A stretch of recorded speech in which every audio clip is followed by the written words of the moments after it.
2020년 새해 첫 주일 예배를 함께 드립니다.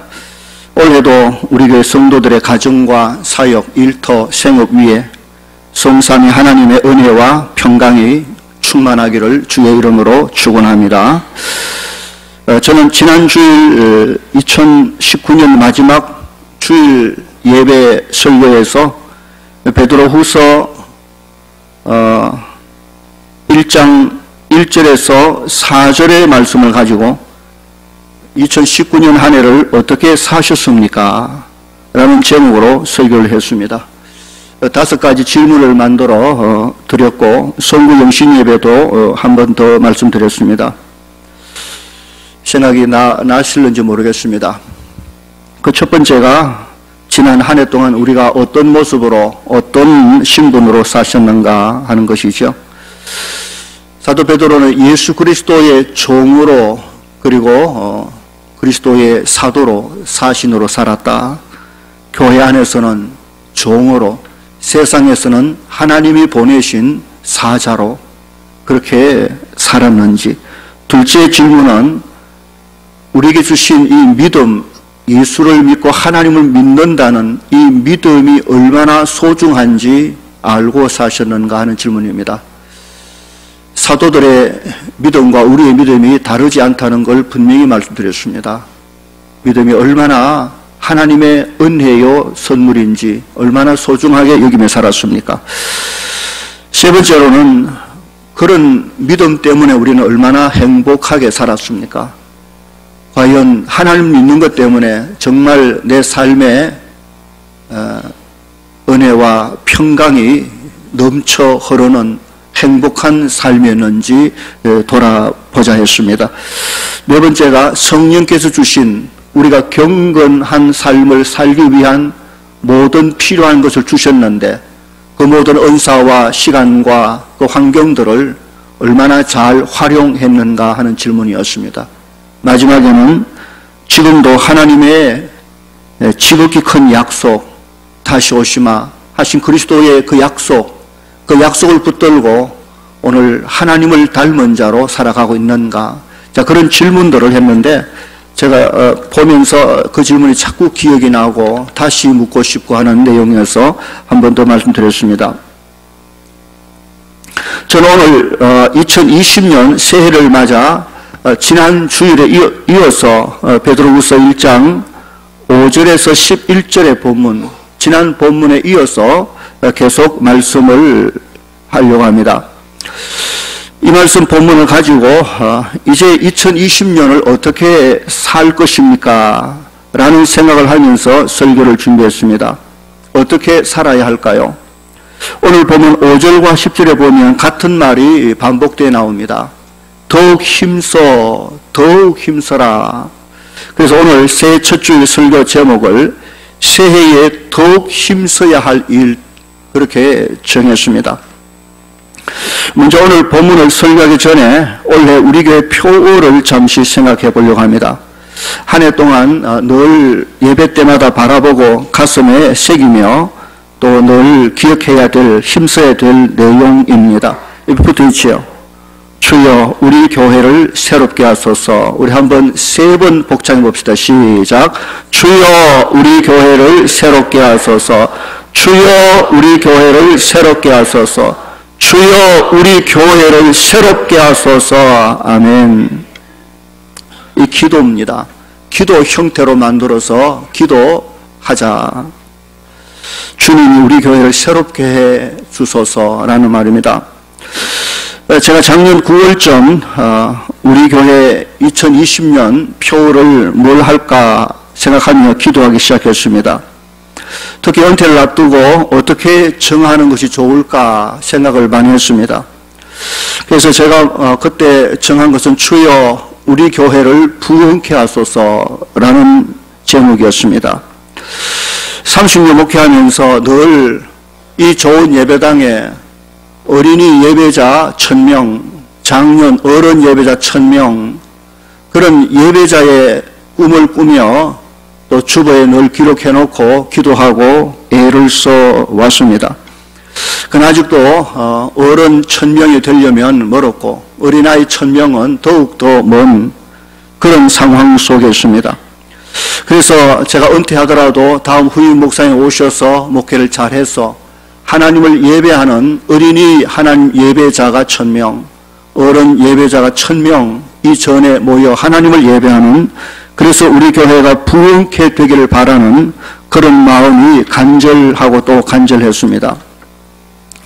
그래서 교회의 부흥을 표로 정하고 주여 우리 교회를 부흥케 하소서 라는 마음을 가지고 늘 깊이 생각하고 기도하다가 마음속에 변화가 일어났습니다. 하나님과 이걸 놓고 자꾸 기도하면서 과연 부흥을 요구해서 되겠나 생각하다가 마치 하나님께서 제 마음속에 그것보다 더 중요한 게 있다라는 말씀을 하시는 것처럼 느껴졌습니다. 그것은 부흥보다 새롭게 되는, 교회가 새롭게 돼야 되겠다. 하나님께서 제게 네 교회가 부흥하기를 바라니, 교회가 새로워지기를 바라니 그렇게 묻는 것 같았습니다. 그래서 마음속에 주여 당연히 교회가 부흥되기를 바랍니다 라는 말을 하려고 하다가 마음속에 아니지, 주여 우리 교회가 이제는 한 번 더 새로워져야 되겠습니다. 이게 더 중요하게 마음속에 느껴져 왔습니다. 하나님께서 어쩌면 우리 교회가 부흥하는 것보다 다시 한번 새로워지기를 바라는 그런 마음을 주신 것 같았습니다. 우리 교회 역사가 올해 72년째입니다. 사람 나이로 치면 이제는 72년이면 나이가 이제 늙은 축에 속하는, 역사와 전통이 있어 자랑스럽긴 해도 이제 늙어가고 있는 교회라는 느낌입니다. 담임 목사님 저 또한 부임한 지 30년째다 보니까 이제는 교회만 늙은 게 아니라 담임 목사도 많이 늙었다는 생각을 합니다. 여러분 보기에는 이제 겨우 60 넘은 사람이 뭐가 늙었노 싶은 듯 보여도 제 속은 한 80 넘은 듯 이미 많이 늙어 있다는 것을 느낄 때가 많습니다. 다시 말하면 오늘날 우리 교회가 교회도 또 목사도 늙고 낡아가고 있는 모습을 발견하지 않을 수가 없었습니다. 여기저기 늙고 낡아진 모습, 여기서 제가 목회를 계속하면 우리 교회는 계속적으로 늙어가고 계속적으로 낡아가겠다는 생각이 불현듯 마음속에 밀려왔습니다. 세상은 급속도로 변해가고 있는데 교회가 이런 세상을 감당할 만한 힘이 없고 늙고 낡아버린다면 부흥은커녕 이 시대에 하나님 앞에 부끄러운 교회가 되겠다는 생각을 했습니다. 교회의 본질, 즉 하나님 말씀, 진리, 복음은 예나 지금이나 어떤 시대도 변함이 없어야 되고 동일하지만, 그러나 그 복음, 그 진리, 그 말씀을 전하는 방식은 시대의 변화에 맞게 어울려져야 됩니다. 옛날 방식을 그대로, 옛날 늙은 모습 그대로는 될 수가 없다는 것이죠. 그래서 저는 저의 은퇴와 함께 진해 동부교회가 다시 새로워져야 되겠다, 그것만이 우리가 다시 살 길이다 하는 생각을 하게 됐습니다. 그래서 기도의 제목, 교회 표의 제목 바꿨습니다. 주여 우리 교회를 부흥케 하소서가 아니라 주여 우리 교회를 새롭게 하소서, 주여 우리 교회를 새롭게 하소서. 지금은 그럴 때라고 얘기해줍니다. 우리 교회가 새롭게 되기를 소원하며 다음 세 가지를 늘 기억해야 될 것을 적었습니다. 첫 번째가 처음 모습으로입니다. 처음 시작할 때 그 마음으로 돌아가야 한다는 것이지요. 예수님 처음 믿을 때 그 마음으로 첫 사랑을 회복하는 것으로, 마치 죽었다가 다시 살아나는 마음으로 우리 자신을 돌아보고 그동안 변질되었던, 알게 모르게 굳어지고 변질되었던 부분들을 하나님 앞에 내놓고 회개하며 다시 시작하는 교회가 되어야 됩니다.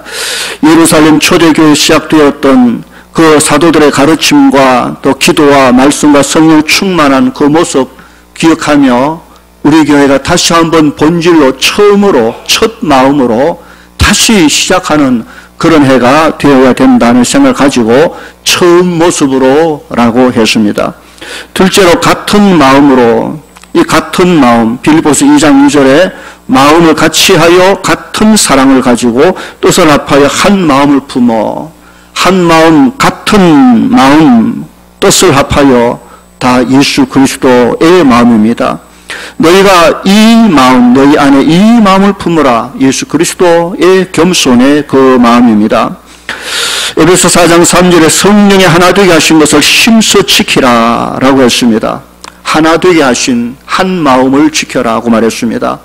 모두가 예수 그리스도의 마음으로 하나 되어져야 됩니다. 담임 목사와 장로님이 한 마음, 장로님과 모든 재직들이 한 마음, 모든 성도들이 동부교회를 향하여 한 마음, 주님의 마음을 품는 것이 무엇보다 중요한 것입니다. 세 번째가 참된 방향으로 했습니다. 우리의 방향은 오직 한 가지, 예수 그리스도입니다. 그리스도의 십자가를 바라보며 달려갑니다. 주께서 그 십자가로 말미암아 이루어 주신 구원의 영원한 나라, 하나님의 나라가 우리의 방향입니다. 바라보아야 할 예수 그리스도, 나아가야 할 하나님의 나라, 바른 진리, 바른 방향을 붙잡고 달려가야 될 것입니다.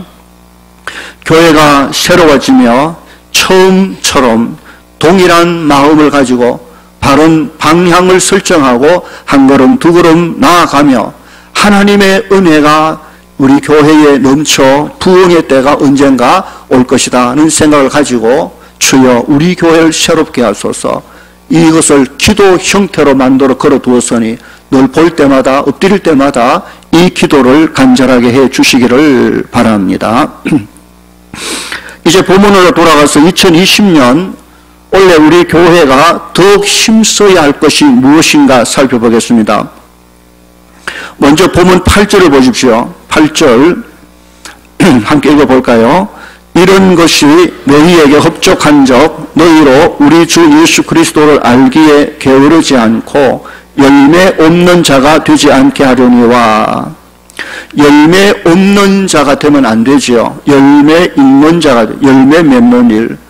그래서 열매 맺는 일, 이 일이 우리가 2020년도에 힘써야 할 일입니다. 열매라는 것은 어떤 식물이나 나무의 최종 결과물입니다. 사과 나무를 심었으면 결국 사과 열매를 맺어야 되고, 포도씨를 심었으면 결국 포도 열매를 맺어야 되죠. 열매가 없으면 의미가 없는 것이지요. 요한복음 15장 8절에 너희가 열매를 많이 맺으면 내 아버지께서 영광을 받으실 것이요 너희는 내 제자가 되리라 그랬습니다. 열매를 많이 맺어야 된다. 그 우리가 맺어야 될 이 열매가 뭡니까? 그것은 믿음의 결과, 삶의 결과입니다. 예수를 믿었으면 그 믿음의 결과가 나타나야 되죠. 하나님을 믿었으면 믿음 그 다음에 어찌 됐단 말입니까? 뭔가 믿은 결과가 나타나야 되죠. 말씀을 붙들고 살면 말씀대로의 열매가 나타나야 되고, 기도했으면 기도의 열매가 나타나야 되고, 뭔가 했으면 열매가 거두어져야 되지 않겠습니까? 농부들이 농사를 지어 열매를 거두는데 영적인 농사를 짓는 우리에게 있어서 소득이 없는 열매가 없다면 안 되는 것입니다. 본문 5절로 7절을 보면 우리가 2020년에 더욱 힘써 맺어야 할 그 열매들, 맺어야 할 내용들이 뭔지 보여주고 있습니다. 5절 7절 보십시오. 그러므로 너희가 더욱 힘써 너희 믿음의 덕의 지식을, 지식의 절제를, 절제의 인내를, 인내의 경건을, 경건의 형제우애를, 형제우애의 사랑을 더하라. 이 말을 오늘 여러분 잘 기억해 두시기를 바랍니다. 우리가 힘써야 할 덕목들입니다. 이 말씀을 일단 나무에 비유해 보십시오. 열매를 맺어야 된다라고 했으니까 나무에 비유해서 설명하려고 합니다. 가장 기본적으로 먼저는 믿음입니다. 믿음에서 출발합니다. 우리의 신앙이 예수 그리스도, 그를 믿음으로 하나님의 자녀가 되는 구원에서 시작하는 것이지요. 여기서 밑바탕이 됩니다. 그래서 우리의 신앙의 가장 근본은 하나님을 믿는 성삼위 하나님을 나의 하나님으로 믿는 믿음에서 모든 것이 시작됩니다. 그래서 저는 이 믿음을 뿌리라라고 생각합니다. 뿌리. 보이지 않는 믿음의 깊이 뿌리를 내리는 이 여기에서 시작하지요. 믿음이 없으면 처음부터 시작하지도 않는 것입니다. 자, 믿음 위에 우리는 다 예수를 믿고 하나님을 믿고 성령님을 믿고 교회를 믿고 우리가 믿는 바, 이 믿음 위에 무엇이 쌓여져 가야 되는가, 더해져 가야 되는가를 보십시오. 그 따라 나오는 것이 덕과 지식입니다. 덕과 지식. 하나님을 믿는 사람에게 있어서 그 다음 중요한 게 덕이요, 그리고 지식을 쌓아야 된다. 덕이라는 말은 윤리적인 도덕적 수준 높은 인격을 말합니다. 예절 바른 윤리적인 참 다른 사람에게 선한 영향력을 끼칠 바른 태도를 가진 사람, 정직하며 성실하며 겸손하며 배려하며 감사할 줄 아는 윤리적인 도덕적 품성이 충만한 덕스러운 사람, 그리스도인은 이 덕을 쌓아야 됩니다. 예수 그리스도 그분의 덕을 우리 가운데 덧입혀 가는 것이죠. 그리고 이 덕스러움과 함께 있어야 될 게 지식입니다. 덕이 있어 사람은 참 덕스러운데 그 속에 지식이 없으면 안 되죠. 이 지식이 뭡니까? 삶에 필요한 모든 하나님의 말씀들입니다. 우리의 신앙적 인격에 덕과 지식의 덕목을 쌓아가야 됩니다. 저는 이것을 가리켜 줄기라고 볼 수 있습니다. 뿌리, 믿음의 뿌리, 그 다음에 줄기가 뻗어가야 되는데 이 줄기라는 게 하나는 덕이요, 하나는 지식입니다. 하나님의 말씀을 통하여 바른 것을 분별할 줄 아는 지혜, 내 말 살아가는 삶에 필요한 하나님의 율법 음성들, 이것을 공부하고 내 것으로 삼아 내 삶의 줄기가 뻗어나가도록 해가야 되는 것이죠. 그래서 믿음 위에 우리의 줄기, 다시 말하면 인격적인 부분, 덕과 지식, 이것을 쌓아가야 된다 하는 것이 중요한 말입니다. 그 다음에 붙어 나오는 것이 절제며 인내입니다. 절제며 인내. 절제라는 것은 자제력을 말하지요. 자신을 통제해서 하고 싶은 거 마음대로 하는 게 아니라 해야 될 것만을 하고 그렇지 않은 것을 절제할 줄 아는 거. 그리고 인내는 그것이 바르다면 끝까지 포기하지 않고 붙잡고 지키는 것을 말하죠. 이것은 절제와 인내는 우리의 인격을 훈련하는 것과 같은 것입니다. 그래서 연단하고 단련해서 우리를 더 풍성하게 만들어가는 것입니다. 저는 이것을 나무에 비유하면 이파리라고 여겨집니다. 이파리. 떨쳐내야 될 거 떨쳐내고 지키고 있어야 될 것은 지키고 끝까지 붙어서 그 나무로 하여금 풍성하도록 만드는 이파리와 같은 것이 바로 절제와 인내, 이것이 우리 속에 훈련되어져야 된다. 절제가 더하여지고 인내가 더하여지고 라는 것이죠. 그 다음 세 번째가 뭔가 하면 경건과 형제 우애가 더하여진다고 말했습니다. 경건이라는 것은 하나님 앞에서 우리의 태도를 말합니다. 하나님을 예배하고 찬송하고 기도하고 교제하고 복종하는 하나님 앞에서 우리의 모습, 하나님과의 관계를 말하고, 형제 우애는 믿음의 식구들 성도 간의 교제를 말합니다. 서로의 친밀한 삶을 나누는 것을 말하죠. 다시 말하면 경건과 형제 우애는 우리의 삶의 표현입니다. 하나님 앞에서의 삶과 형제들 간의 삶의 모습을 말하죠. 저는 이것을 가리켜 나무에 비유하자면 꽃이라고 여겨집니다. 우리의 삶이 꽃처럼 아름답게 피어나는 것을 말합니다. 하나님을 찬양하고 예배하는 것이 우리의 삶의 꽃이며, 성도들과 서로 이웃과 교제하며 나누며 친밀하며 서로 우애하는 이것이 살아가는 삶의 아름다운 꽃이 아니겠습니까? 그래서 우리의 믿음이라는 바탕 위에 우리의 인격의 줄기가 덕과 지식으로 쌓여지고, 그리고 절제와 인내, 우리의 인격을 훈련하는 연단하는 과정, 이파리가 있어야 되고, 셋째로 그래서 꽃이 맺혀지는, 다시 말하면 경건과 형제 우애의 삶의 아름다움을 드러내는 것이죠. 그리고 맨 마지막에 뭐가 붙었습니까? 사랑입니다. 사랑, 아가페. 이것은 하나님의 성품입니다. 최고의 열매입니다. 베드로후서 1장 4절에 말한 신의 성품에 참여한 자, 하나님을 닮은 자가 되어지는 것입니다. 여러분, 제가 방금 설명한 뭐 위에 이 내용들을 좀 정리하여 마음속에 잘 새겨놓기를 바랍니다. 이 믿음 위에 지금까지 말한 이 모든 과정을 부지런히 쌓아서 사랑이라는 하나님을 닮은 자, 사랑이라는 성품을 열매를 맺는 것이지요. 율법의 완성이 사랑이라지 않았습니까? 하나님을 사랑하고 이웃을 사랑하는 하나님의 영광이 가득하게 나타나는 열매, 사랑입니다. 자, 다시 정리해 보십시다. 믿음이란 기초 위에 우리가 쌓아야 될 게 뭡니까? 덕과 지식. 다시 말해 우리의 인격입니다. 덕과 지식. 그리고 그 위에 절제와 인내 묶어서 생각하십시오. 절제와 인내를 통하여 우리의 인격을 잘 가다듬어 훈련하며, 그래서 우리의 삶 속에 경건과 형제 우애라는 하나님과 이웃에 대한 아름다운 삶의 꽃을 피우는 것이지요. 그리고 그 위에 나타난 것이 사랑이라는 최고의 열매, 하나님을 닮은 인격이 드러나 하나님을 영화롭게 하는 것입니다. 이 내용들을 꼭 기억하시기 바랍니다. 2020년 한 해 동안 어쩌면 이 말씀을 붙들고 훈련해 갈 수 있기를 바랍니다. 이것이 그리스도인의 성장에 있어서 정상적인 과정이기 때문에 그렇습니다. 이 과정을 통해서 우리가 우리 아버지 하나님, 예수 그리스도 성령님을 더 깊이 알아가게 되는 것이지요. 8절 보십시오. 이런 것이 너희에게 있어 흡족한 적, 이런 것이 있어 너희에게 충만한 적 너희로 우리 주 예수 그리스도를 알기에 라고 말합니다. 그 모든 과정들을 통해서 우리 하나님을 알아가고 그리스도를 알아가고 성령님을 알아간다는 것이죠.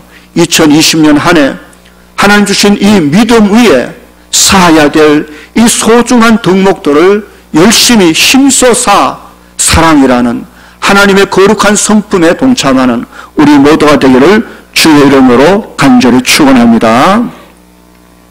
그런데 8절에서 조심해야 할 단어 하나 있습니다. 그게 뭔가 하면 게으름이라는 말입니다. 게으르지 말고 게으르지 않아야 됩니다. 이 일을 위해서 우리가 힘써야 하는데 게으름, 나태함이 내 속에서 일을 방해하고 막아버리는 것이지요. 그러면 아무것도 안 됩니다. 게으르다는 것은 꼭 해야 될 일, 중요한 일인데도 불구하고 좀 힘든다고 하기 싫다고 그만두고 막 빈둥거리고 놀고 낭패하는 것이죠. 게을러 빠진, 나태한, 이게 아주 중요한 우리가 조심해야 될 문제입니다. 잠언에 보면 게으른 자에 대한 경고가 참 많이 나옵니다. 잠언 19장 24절에 게으른 자는 자기의 손을 그릇에 넣고도 입으로 올리기를 괴로워하느라. 먹을 게 있는데 손을 넣긴 넣었는데 입까지 올리는 게 싫어가지고 이 게으름의 극치를 보여주지요. 잠언 26장 14절에 문짝이 돌적이를 따라 도는 것 같이 게으른 자는 침상에서 도느니라. 문짝이 돌적이에서 문이 닫혔다고 늘 떠나지 못하고 이런 것처럼 게으른 자는 늘 침대에서 붙어가지고 떠나지 못하고 이래 뒹굴 저래 뒹굴, 게으르면 아무것도 못하는 것입니다. 잠언 20장 4절에 게으른 자는 가을에 밭갈지 아니하나니 그러므로 거둘 때는 국을 할지라도 얻지 못하리라. 게으른 자는 심지도 아니하고 일하지도 아니해서 나중 다른 사람 다 거둘 때 국을 하여 얻어먹으려고 해도 얻지를 못한다라고 말했습니다. 2020년 우리가 힘써야 될 게 뭡니까? 정말 우리의 믿음을 건강하게 키우고 사랑의 열매를 거두어 하나님의 영광을 돌려려면 이 게으름과 전쟁을 선포해야 됩니다. 사람은 게으름의 어떤 속성을 가지고 있습니다. 어쩌면 편하게, 어쩌면 더 쉽게, 어쩌면 더 뭐 그렇게 이 게으름과 전쟁에서 치면 안 되는 것이지요. 물론 게으름과 쉼은 다릅니다. 열심히 사역하다 피곤하면 쉬어야 되죠. 쉼과 안식은 하나님의 은혜며 복입니다. 그러나 게으른 것은 죄악입니다. 어리석은 것입니다. 이걸 기억해야 됩니다. 좀 더 자자, 좀 더 눕자 하다가 빈궁이 강도처럼 찾아온다 했습니다. 저도 수많은 그 시간들을 보내면서 이 게으름의 진적이 너무 많습니다. 나태함 때문에. 충분히 더 할 수 있는데도 불구하고 그만 누워버리고 그만 놔버리고 그만 그렇게 포기해버림으로 말미암아 그 소중한 가치들을 잃어버린 때가 얼마나 많은지 부지런함을 위해 기도해야 됩니다. 우리 속에 게으름의 결과가 어떠한지 오늘 성경은 이렇게 보여줍니다. 부절한 게으름의 결과입니다. 이런 것, 다시 말하면 믿음의 성장을 위해서 이렇게 노력해 가는 일이 없는 자는 맹인이라고 말했습니다. 맹인. 멀리 보지 못하고 멀리 보지 못한다는 근시한 자라 말입니다. 이런 게으름의 결과는 맹인처럼 멀리 보지 못한다. 멀리 보지 못한다는 것은 미래에 대한 눈이 없다는 것이죠. 먼 곳을 바라보지 못하고 코앞에 있는 것만 붙들고 이렇게 저렇게 하다가 만다는 것이지요. 게으르면 미래를 준비하지 못한다는 말입니다. 미래를 바라보고 땀 흘려 노력해서 이후에 거둘 기쁨과 그 열매를 보지 못하는 것이다. 게으른 자는 그저 바로 눈앞에 있는 어려움 때문에 미래에 얻을 영광과 기쁨을 포기해버리고 낙심해버리는 것입니다. 손에 잡히는 것만 붙들고 좋아하고 조금 힘들어 나와버리고 누워버리고 포기해버리고 좌절해버리고 이 게으름의 모습인 것입니다. 이후 하나님 앞에서 받을 상급을 진실로 멀리 바라본다면 오늘 내 눈앞에 있는 어려움과 힘듦과 이 모든 것들을 인내로 견뎌내야 되는데 게으름이 그걸 못하게 만드는 것이죠. 또 반대로 과거에 대한 눈이 없어지는 근시안이 있습니다. 본문에 보면 그의 옛 죄가 깨끗하게 된 것을 잊어버렸다라고 말합니다. 이미 예수 그리스도 안에서 벌써 내 죄가 용서받아진 게 오래됐는데도 불구하고 이걸 까맣게 잊어버리고 오늘 이런저런 어려움 당했을 때 그만 낙심하고 실망하고 포기하고 회개하고 일어설 생각을 하지 아니하고 오늘 다가오는 시험과 어려움 때문에 이미 내가 죄 용서함을 받았다는 사실조차 까맣게 잊어버린 과거에 대한 근시안을 두고 말하는 것입니다. 내가 이미 하나님의 자녀가 된 사실을 까맣게 잊어버리고 지금 당장 이런저런 일들을 만나서 그만 쉽게 포기하고 원망하는 것은 과거적 근시안인 것입니다. 게으름은 이런 결과를 가져옵니다. 왜요? 믿음의 기초가 튼튼하게 세우지 못했기 때문에 그렇습니다. 우리의 믿음 위에 덕과 지식을 쌓는 것이 쉬운 일이겠습니까? 그리고 절제와 인내를 통하여 훈련하는 게 쉬운 일이겠습니까? 경건의 삶과 형제 우애의 삶에 꽃을 피우는 게 쉬운 일이 아닌 것이지요. 이 일에 게을러서 다 힘들고 이래서 안 되고 저래서 안 되고 그러니까 믿음의 기초가 아무런 그 위에 자라나는 것이 없는 것입니다. 그 믿음 위에 쌓아야 될 것이 너무 많은데 게을러서 전혀 힘쓰지 않았기 때문에 그런 것입니다. 다시 한번 강조합니다. 우리는 다 믿음의 사람입니다. 하나님이 우리에게 믿음을 은혜로 주셨습니다.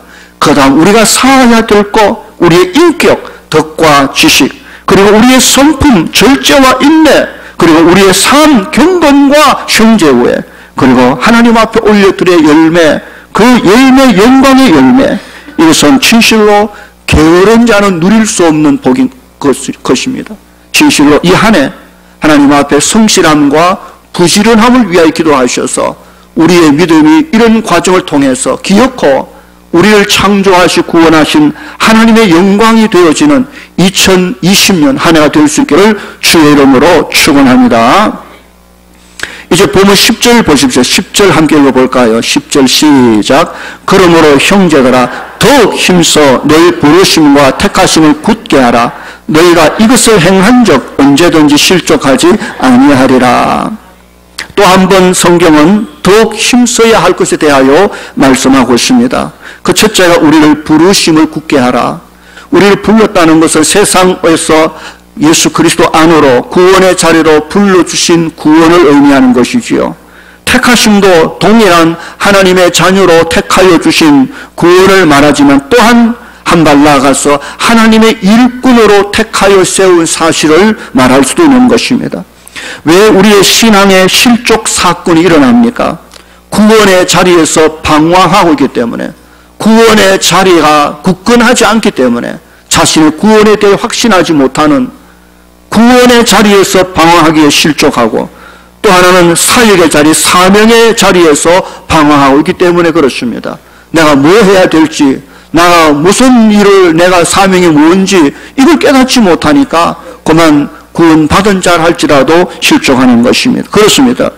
구원이 흔들리면 실족합니다. 하나님 나라를 위해 하는 일을 붙잡지 못하면 그 역시 실족하게 되어지는 것입니다. 2020년 이 한 해 실족하지 않기를 주의 이름으로 축원합니다. 나를 구원하신 하나님을 굳게 붙잡으십시오. 나에게 맡겨주신 사명 그 일들을 굳게 붙잡으십시오. 집사와 장로와 목사와 교사와 순장과 각 부서의 모든 내게 주신 사명을 굳게 붙잡을 때 우리가 실족하지 않을 수 있는 것입니다. 구원의 자리에서 흔들려서는 안 되지요. 사명의 자리에서 흔들리지 않을 수 있기를 바랍니다. 하나님의 은혜가 우리 속에 넘쳐 2020년 더욱 이 하나님의 부으심과 우리를 택하여 세우신 그 자리에 굳건히 설 수 있는 우리 모든 성도들 되기를 주의 이름으로 축원합니다. 이제 오늘 말씀 결론입니다. 11절 다 함께 시작. 이같이 하면 우리 주 곧 구주 예수 그리스도의 영원한 나라에 들어감을 넉넉히 너희에게 주시리라. 아멘. 이것이 우리가 멀리 바라보아야 할 것들입니다. 우리가 장차 바라보아야 될 나라, 우리가 들어갈 그 나라를 바라보는 것이지요. 그러나 다시 생각해보면 그 나라가 멀리만 있는 건 아니지요. 이미 우리 눈앞에 코앞에 와 있다는 사실도 기억해야 될 것입니다. 중요한 것은 그 나라가 언제 어떻게 임할지 우리 잘 몰라도 언제라도 주님 오실 그때에 그 영원한 영광의 나라에 넉넉히 들어갈 준비는 되어 있어야 한다는 말입니다. 이것이 2020년 더욱 우리가 힘써야 할 때입니다. 2020년이 어떻게 우리에게 흘러갈지 자세히 모르지만 그러나 분명한 것은 주의 영광의 나라에 들어갈 준비가 분명히 되어진 상태에서 살아내야 할 것입니다. 오늘 말씀을 정리를 해보십시다. 2020년에 더욱 힘써야 할 일이 많을 것입니다. 우리는 표를 받았습니다. 주여 우리 교회를 새롭게 하소서. 새로워질 수 있는 그런 간구가 끊어지지 않아야 됩니다. 우리의 믿음의 열매가 있기를 힘써야 됩니다.